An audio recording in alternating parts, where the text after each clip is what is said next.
तो guys very simple question, formula based question. ठीक है, अगर आपको फॉर्मूला पता है तो ये क्वेश्चन बहुत इजीली टैकल कर सकते हैं, लेकिन फॉर्मूला पता है तब, और फॉर्मूला पता होने फॉर्मूला लिखने के नंबर आपको मिलते हैं। ठीक है, खैर यहां तो एमसीक्यू क्वेश्चन है, यहां फॉर्मूला लिखने के कोई नंबर नहीं मिलेंगे, तो फॉर्मूला तो पता होना चाहिए। पहले देखते हैं हम लोग क्या क्या दे रखा है। ये 20 ओम है, रजिस्टेंस की वैल्यू दे रखी है 20 ओम। 5 एम्पियर करंट की वैल्यू है, तो 5 एम्पियर हो गया। टाइम दे रखा है, टाइम दे रखा है आपको 30 सेकेंड। नाउ पूछा क्या है, पूछा है the heat developed, heat developed H पूछा है। अब H joules law of heating का मैथमेटिकल एक्सप्रेशन याद होना चाहिए, है ना, क्वेश्चन पूछा जाता है। तो जूल्स लॉ ऑफ हीटिंग का mathematical expression I square into R into T.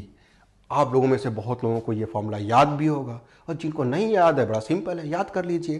खैर यहां पे वैल्यू प्लेस कर देते हैं, तो आई की वैल्यू 5 है, 5 का स्क्वायर इंटू आर की वैल्यू 20 हो गई, और टाइम क्या है 30 है।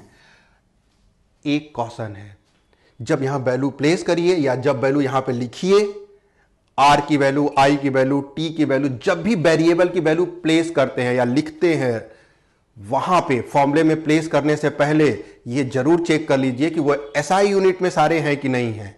मान लीजिए उनमें से सब या कुछ एसआई यूनिट में नहीं है, तो उनको एसआई यूनिट में वहीं लिख लीजिए फॉर्मूला में प्लेस करने से पहले, ताकि मिस्टेक से बच जाइए। ठीक है, खैर यहां पे सब एसआई यूनिट था।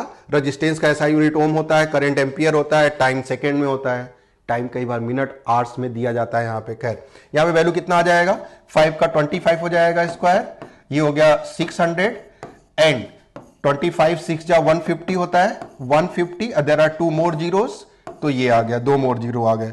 और H क्या है, एक हीट एनर्जी है, तो इसकी यूनिट एनर्जी की यूनिट होगी। एनर्जी की यूनिट क्या होती है, ऐसा यूनिट जूल होती है। तो 15000, कौन सा ऑप्शन सही है, ए ऑप्शन सही है। देखिए धोखा देने के लिए सी दिया इन लोगों ने, है ना, तो अलर्ट रहिए, सी नहीं देना है ना। ये दो ऑप्शन पता नहीं क्यों दिया है, बाद में सोच सकते हैं।